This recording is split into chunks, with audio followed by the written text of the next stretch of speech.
Thanks so much for tuning into this video. My name's Hayden and I've got some great news for you. Emmanuel Anglican Church in Glenhaven, well, our face-to-face services are resuming on August the 23rd. Well, that's what we're planning for and praying for. The Apostle John said to his fellow Christians, I hope to see you soon, and we will talk face to face. That's from 3 John 14. And I'm super excited. I'm sure I'm not the only one. Super excited about meeting again with the Lord's people. This video is designed to give you something of the shape of what you can expect, but also there's an email, more detail in there, and in the next few weeks we'll give you some more detail again. We really do need to be very thoughtful about making sure that when our face-to-face services resume, that we've got good processes in place to keep people safe. And I think the spike in cases in Victoria, that's really only served to underline that, and to some extent here in New South Wales as well. Our church is registered as a COVID-safe business, and there's two aspects of that that particularly impact on services. One of those is there's a maximum number of people that we can have in any given room or here on site. And the second is that there's a reasonable expectation that there are very thorough cleaning practices after every meeting, after every service. And that will shape and impact our Sunday services a little bit. Let me tell you about that. Sunday morning, 2 services, 9 o'clock and 11 o'clock. Those 2 services will be largely the same. If you're used to 8:30 service, this will be a little less formal. There'll be a few more kids on site. If you're used to 10:30, there'll be some liturgical elements like the Lord's Prayer, maybe when we can sing again the odd hymn as well. Everyone's going to have to give a little bit, but we think that if everyone gives a little bit, everyone will be blessed and everyone will be encouraged. In addition to that, we're trialling a new midweek service on Thursday mornings at 10 a.m. It'll be a traditional service led by Michael Robinson. So you can expect psalms and prayers, creeds, Bible readings, a short sermon, and when we can sing again, some really familiar and joyful hymns as well. We haven't quite figured out how to do the Lord's Supper safely yet, but we're making some progress on that. And that service, once we've got that figured out, will feature the Lord's Supper every week. Our evening service will have the same relaxed and Christ-centered feel, but so that we can socially distance, we're going to be moving into the main church building. Kids, we want to care for our kids well as we think about kids and adults and social distancing. We've had to put some real thought into this. Parents are going to be checking in their kids over at the hub. You know, the grassed fenced area? That's where the kids will be welcomed by their leaders and friends, and there'll be games that they can enjoy.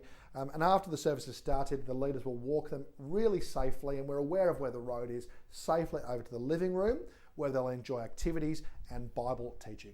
Suze and her kids leaders wanted me to let you know that they're really excited about their new program, and they're going to make sure that every kid feels safe and loved.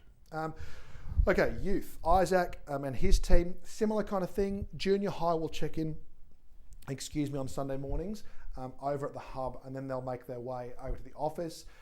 Bible teaching, time for friendship, all that kind of stuff, and they'll have a great time, but also make sure that the kids are safe.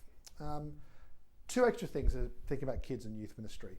One of them is that children are exempt from social distancing in particular contexts like schools and churches, but we really think it's best to encourage the children to maintain social distancing. So we're thinking about seating, we're thinking about activities, we're thinking about signage, and also verbal instructions to really encourage our kids to give each other a little bit more space. Our children and young people will also be joining the adults. At the end of the service, they'll come in so that we can finish together. We'll be praying together, we'll be sharing what we've learned, and I think that'll be a really encouraging way for us to end our time of worship. A few other things that will be necessarily a little different. We love to sing, but the government has understandably asked us not to sing. Music will feature in every service, but we won't be able to sing. Secondly, the chairs are very particularly placed to make sure that we can fit a maximum number of people into our services, which will only be about 50, but also a maximum number whilst maintaining social distancing. The implication of that is you won't be able to move your seats, and that means you won't be able to sit with members of your household for the next little while. If you want to do that, then please use the online video resources that we'll continue to make available. Food and drink is a bit tricky, so bring your own drink bottle with you because we won't be able to serve morning tea or supper. And we also, because we want to crack on with the cleaning, we won't be inviting you to stay to socialise on site after the service. You'll have to find somewhere else to do that. But we will make sure that there's time in the service to chat and catch up with old friends. We won't be serving the Lord's Supper at present, but we're working on ways to do that as well. Now, this next question, it's a really important question. Should you attend? Strange question for a minister. Should you attend church?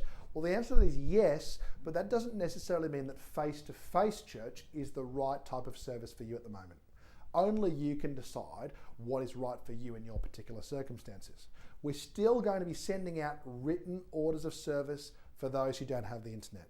We're still going to have online services, a one-click one and one with a kids program, and we'll have face-to-face services as well.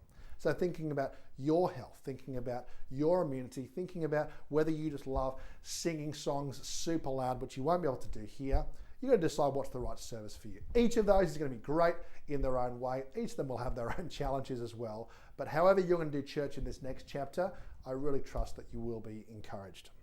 What's going to be the same? You know what is going to be the same? Everything that matters is going to be the same. When I arrived at this church, which was not so long ago, 18 months ago, two things stood out to me. One was this is a gospel church.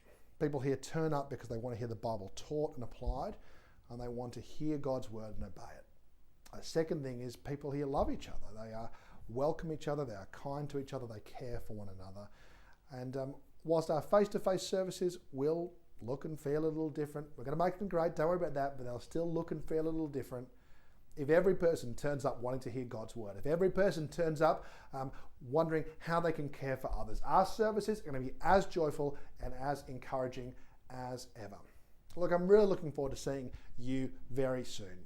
And I know that we're looking forward to seeing each other soon. And whether that's face-to-face or online or via pen and paper, I'm so thankful for the gift of the church, for the fellowship and friendship that we share together. And in this next chapter, please be patient. Please be prayerful that the Lord would be blessing his people and calling others as we make disciples here in Glenhaven and in all the hills. We'll see you soon. Bye-bye.